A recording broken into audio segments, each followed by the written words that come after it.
In the soft hum of downtown, where ambition painted every hallway in muted grays and whispered secrets, the Johnson law firm stirred with an unusual buzz. The reason? A return. A quiet one from a woman everyone once feared and respected. Mary Johnson, known to a few as Grandma Mary, had been gone for 3 long months. But she hadn't been idle. Her mind had been dancing with plans, thoughts of her grandson Tommy, the heir to the firm, the mystery that intrigued even those who had never seen his face. Tom was brilliant, discreet, and above all, hidden in plain sight. Back at the firm, rumors fluttered like leaves in a breeze. "They say he's incredibly handsome," one young woman whispered, her voice laced with wonder. "And he's richer than everyone else combined," said another, eyes glinting with quiet envy. But none of them knew what was coming. Because while they waited for a grand entrance, both Grandma Mary and Tom had something else in mind. Tom would arrive in disguise, not as a boss, but as an intern. A fresh face, a name lost in the crowd. And Grandma Mary? She dressed in plain clothes, her expensive timepiece replaced with a weathered imitation. She would be the firm's newest cleaner, quiet, unnoticed. Her mission was simple, to find someone worthy of her grandson's heart. Not someone who loved wealth or titles, but someone who loved honestly. And it didn't take long for the drama to begin. The moment Mary stepped inside the building, the air shifted. A group of well-dressed employees caught sight of her. "Who let her in?" one of them sneered, eyes narrowing. "Is she trying to look rich with that fake watch?" said another, laughing loudly enough for others to hear. But Mary said nothing. She watched them with the calm stillness of someone who had seen far worse. That was until one woman pushed too far, quite literally shoving her back, nearly knocking her over. Then a voice, sharp, calm, powerful. "Enough!" A young woman stepped forward, her arms crossed, her expression fierce. "Her name's Amelia. She's doing her job. And you're bullies. Go find something worthwhile to do," she said, her words like silk hiding steel. The room fell quiet, but not for long. "Didn't your last boyfriend dump you for being too nosy?" one of the women snapped back. Amelia didn't flinch. "I left him. I won't tolerate lies, and I don't chase cowards. It's called self-respect." "You should try it." One by one, the others faded away, their smirks dissolving into silence. Grandma Mary, still quiet, gave Amelia a small, approving nod. "You all right?" Amelia asked gently. "Thanks to you," Mary replied, a soft smile tugging at her lips. Later, Mary found Amelia at her desk, surrounded by paperwork. "May I steal a moment of your time?" Amelia looked up, surprised but kind as always. "Of course. How can I help you?" Mary leaned in, voice almost playful. "Would you consider marrying my grandson?" Amelia blinked, then laughed, unsure if this was a joke. "That's kind, but I'm not looking for love right now. My last relationship ended poorly." Mary's tone softened. "Heartbreak at your age? That's too heavy a burden." Amelia hesitated, then shared her story. Her ex, a colleague, had betrayed her in the worst way, not just in love but in pride. She'd caught him cheating in the office. Mary listened closely. "My grandson's nothing like that. He lost his parents young. I raised him. He's kind, quiet, loyal." Amelia smiled faintly, wanting to believe but not ready yet. Just then the door opened. A man stepped in, his presence unassuming, but there was something about him, a softness in his eyes, a strength behind his simplicity. "Grandma," he said. "Tommy, there you are," Mary replied with warmth. Amelia's heart stilled. This was the grandson? Tommy extended his hand, humble and gentle. "Nice to meet you. I'm just starting here as an intern." Amelia shook his hand, her cheeks warmed by something she couldn't quite name. Tommy smiled, kind and calm. And from a quiet corner of the firm, Grandma Mary watched, her heart already plotting something sweet. Tommy blended in with ease. To most, he was just another intern, polite, observant, and surprisingly quick-witted. But under the surface, the young man carried a secret far heavier than his modest office badge revealed. He wasn't just another newcomer to the firm. He was the heir, the future of the Johnson legal empire. Still, he didn't carry himself like a man of power. He listened. He learned. He watched. And most importantly, he got close to her. Amelia. Their first project came as a quiet arrangement, subtly orchestrated by Grandma Mary, who, though dressed in janitor's clothes, still pulled strings with the grace of a master puppeteer. Tommy and Amelia were paired to prepare legal arguments for a high-profile case, and from their first late-night brainstorming session, Amelia noticed something unusual. "You're really good at this," she said, tilting her head. Her voice held a hint of surprise and admiration. Tommy only smiled. "I read a lot. I like to learn from people who know what they're doing." He meant her. And it showed. As days slipped into evenings and work turned into quiet laughter, something shifted between them. Their conversations grew warmer. Their glances lingered longer. And Grandma Mary, pretending to mop the hallway outside their office, would often pause to listen, her heart swelling every time Amelia laughed at something Tommy said. "They're beginning to connect," she whispered to herself. A satisfied smirk tugged at her lips as she wheeled her mop bucket away. But even in moments of blossoming romance, reality always finds a way to intrude. One evening, Amelia's phone buzzed. Her mother's voice, sweet and persistent, flowed through the line. "Amelia, when are you bringing your boyfriend home? You promised me I'd meet your future husband soon." Amelia smiled, but heart dropped. She had no boyfriend, no ring, no plan, only pressure. "Soon, Mom, I promise," she said softly. And in that moment, something settled inside her, a longing for companionship, for peace, for something real. The next morning brought another disruption.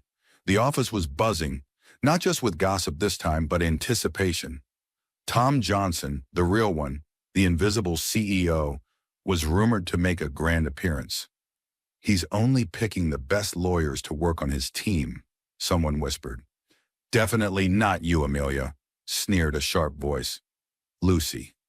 Ambitious, ruthless, and deeply threatened by Amelia's quiet competence. You think Mr. Johnson would waste time with a no-name like you? Please." Amelia stood still. She'd heard worse. But before she could speak, a voice broke through the tension, soft but steady. "That's enough. Tommy." He stood, hands relaxed at his sides, but eyes filled with quiet fire.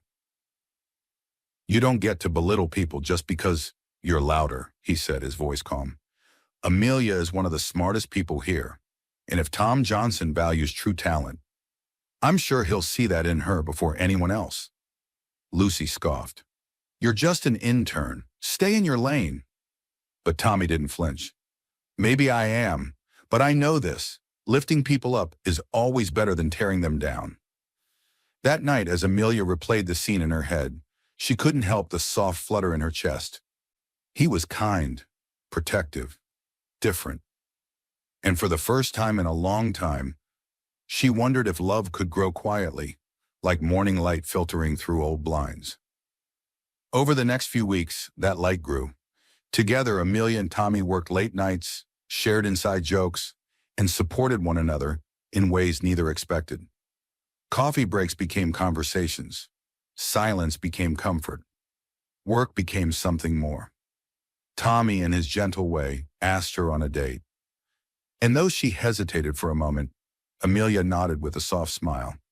"I'd like that." But in the shadows of their quiet happiness, jealousy brewed. Lucy, watching from a distance, seethed with resentment. She wanted status, power, recognition. And Tommy, that humble intern, was getting far too close to everything she desired. And so she began to plot.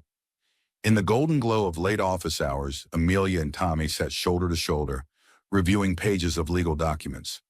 Their voices were soft, almost whisper-like, the kind of quiet comfort that only grows between people who have started to truly trust each other. Laughter came easy now, and so did silence.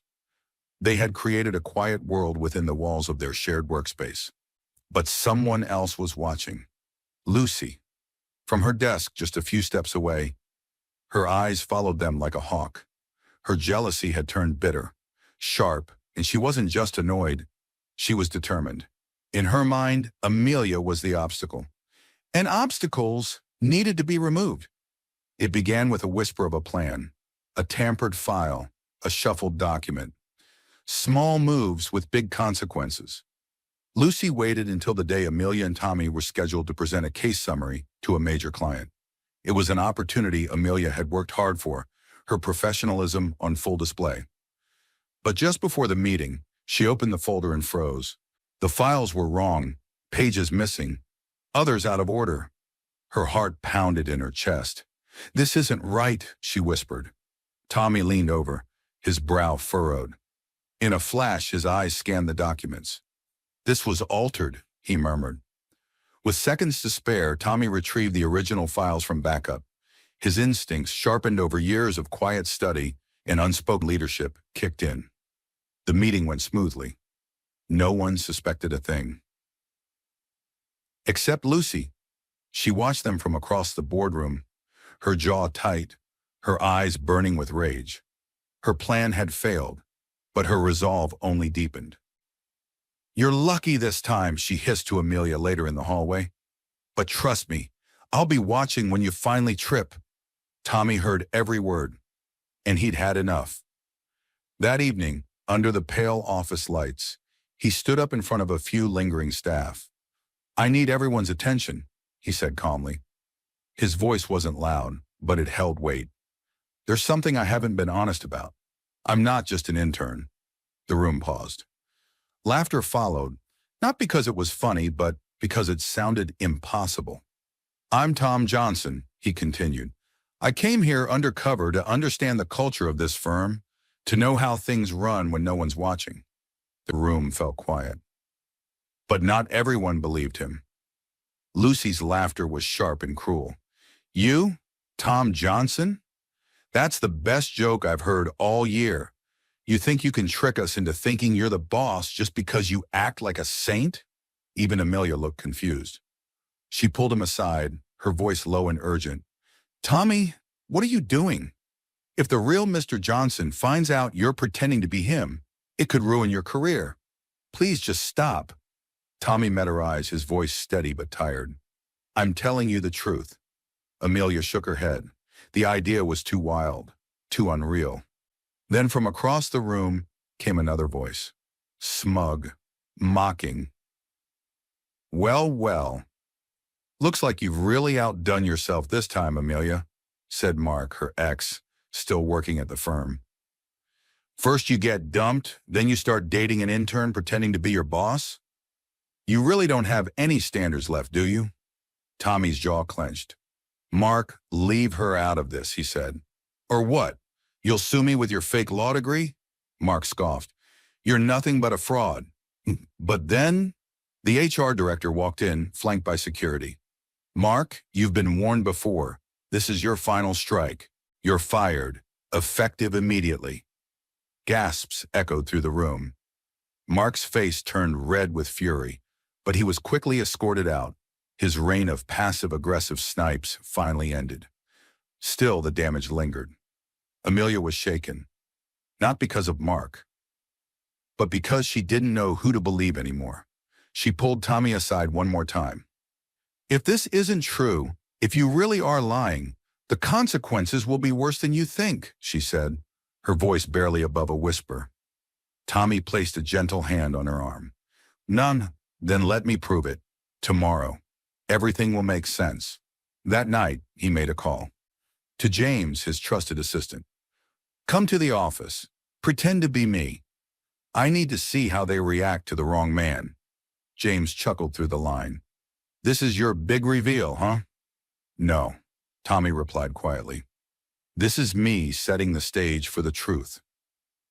The next morning arrived with quiet thunder.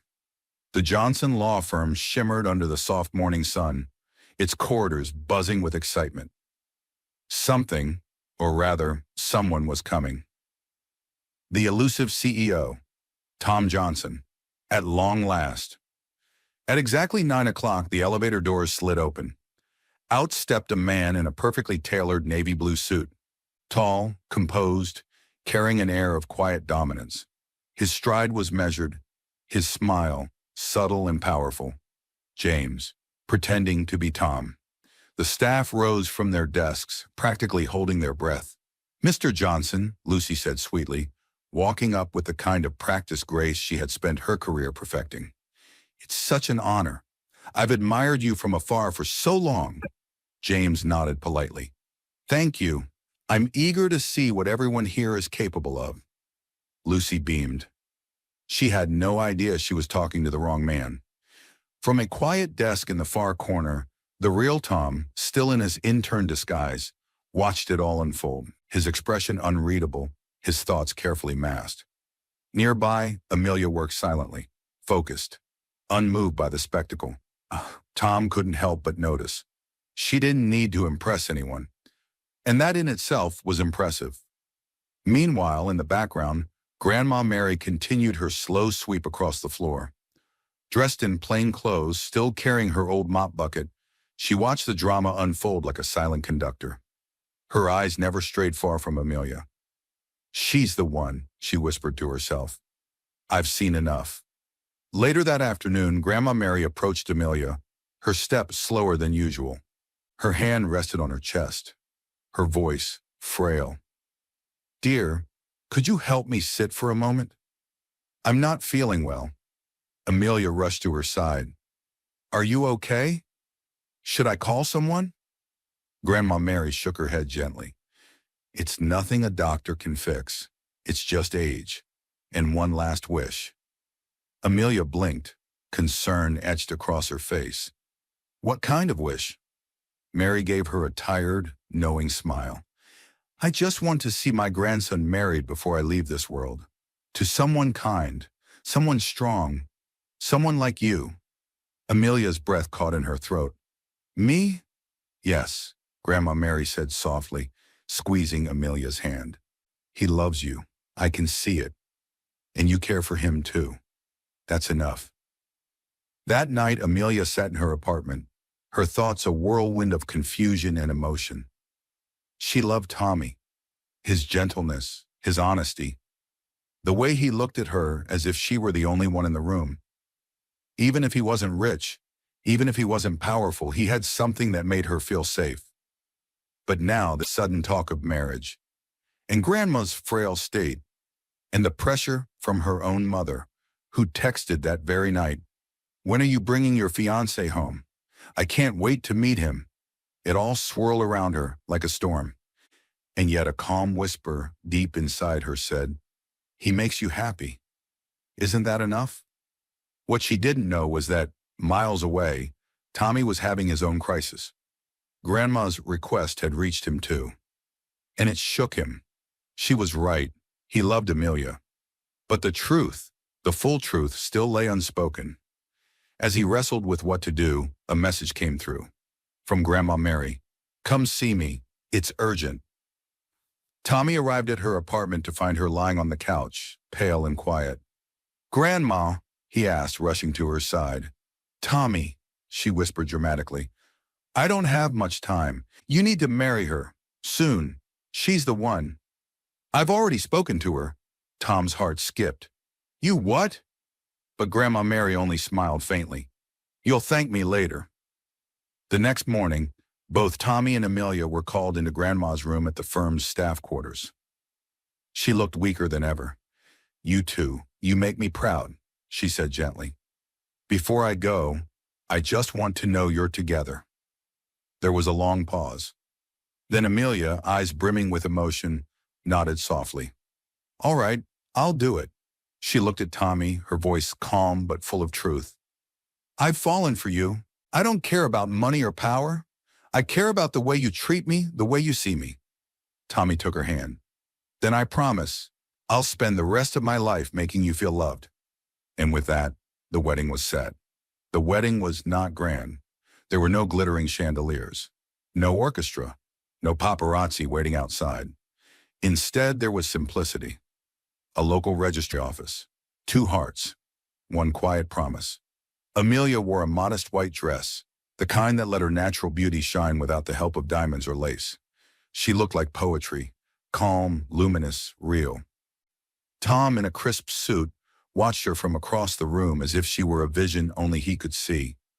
"Do you, Thomas Johnson, take Amelia?" "I do."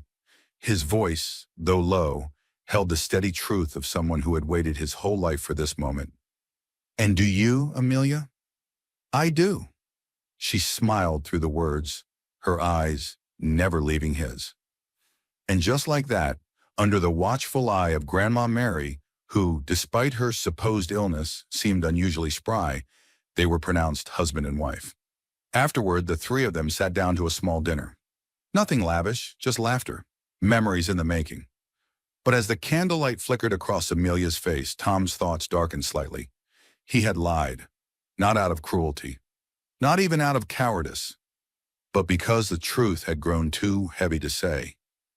She didn't know he was the real Tom Johnson, billionaire CEO of the very firm they worked for. She didn't know that the entire marriage had been part of Grandma Mary's carefully constructed plan. And now, as she sat beside him, smiling, content, the weight of that secret felt unbearable. Later that night, as the stars blinked above their quiet apartment, Tom finally leaned toward Grandma Mary and whispered, "What if she finds out? What if she feels betrayed?" Mary placed a hand on his. "She will understand. You didn't deceive her to manipulate her. You loved her first. That matters." Tom nodded, but the guilt remained. Back at the firm, Amelia returned to work with her usual quiet grace. She was now Mrs. Johnson, though no one knew it yet.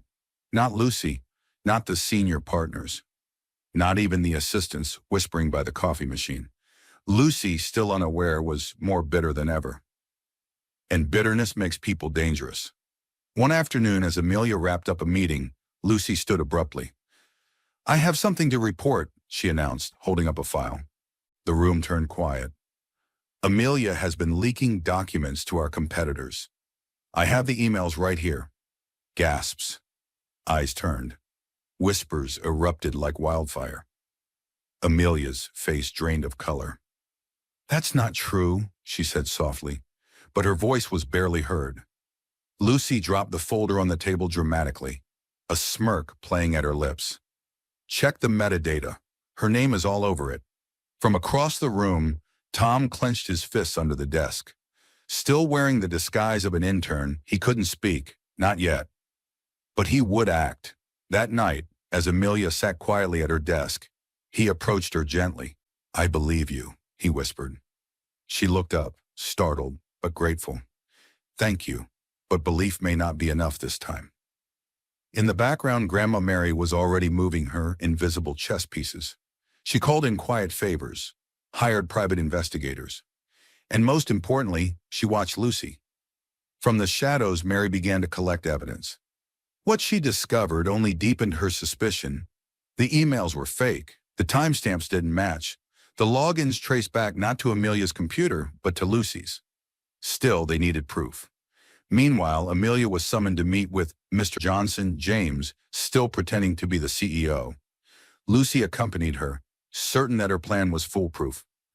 "We believe this is a serious matter," James said coolly, scanning the documents. "You see?" Lucy chimed in, her tone dripping with satisfaction. But James didn't bite. "We will investigate, thoroughly." Dismissed. Lucy's smile faltered. This wasn't going as expected. And deep down, she knew something had shifted. Outside the building that evening, rain drizzled softly over the pavement. Inside, Amelia sat with her head in her hands, exhausted from the weight of it all. Tom stood beside her. "Whatever happens," he said gently, "I won't let you face it alone." The firm stayed late that night. The air was still, heavy with tension. Accusations still floated in the atmosphere like smoke that refused to clear. Amelia moved through the corridors like a shadow, quiet, graceful, tired. She hadn't slept much. Her name was still on the line. Her heart more tangled than ever. Meanwhile, Tom, still wearing his disguise as a humble intern, paced quietly in the corner of the office. He was tired too. Tired of pretending. Tired of hiding. He knew what he had to do. But telling the truth meant risking everything. Late that evening, Amelia stepped out to grab a cup of coffee. As she walked past the conference room, she heard voices, muffled but familiar. She paused. The door was left slightly open, and the voice inside was Tom's. "James, I need to stop pretending," he said. His voice was steady, but laced with guilt.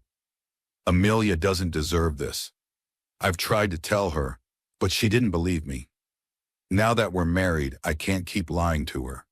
A pause. Then James replied quietly, "Sir, revealing your identity now, especially with the firm under pressure, it could complicate everything." Amelia's heart slammed against her chest. "Sir?" Her breath caught as she listened harder. "I'm Tom Johnson," she heard him say. "The CEO, the man everyone's been waiting to meet. I've been here the whole time." The words struck her like thunder. She stepped back from the door, silent, stunned, and suddenly cold. She walked away fast, her mind racing. Tommy is Tom Johnson? The billionaire? The CEO, her husband? The puzzle pieces clicked into place the way he spoke with confidence. His knowledge of legal strategy, Grandma Mary's strange insistence on their marriage. He hadn't been pretending to be someone else. He'd been pretending to be less. Later that night, Tom arrived home to find Amelia sitting in silence. The lights were low, the mood heavy. "You're home," she said softly, not looking up. Tom paused. "Amelia, is everything all right?" She turned to face him, her eyes unreadable. "You're Tom Johnson, aren't you?" Silence. Then a breath. "Yes," he admitted, his voice barely above a whisper. "I am. And you married me without telling me. You lied." "I didn't want to," he said gently. "I tried to tell you, but you didn't believe me, and I didn't want to lose you." "So instead, you let me believe I'd married a poor intern?" Her voice wavered. "Because I needed to know," he replied. "If you'd loved me for me." Amelia looked away, tears silently falling. "And now I don't know what to feel." Tom stepped forward slowly, careful not to push too far.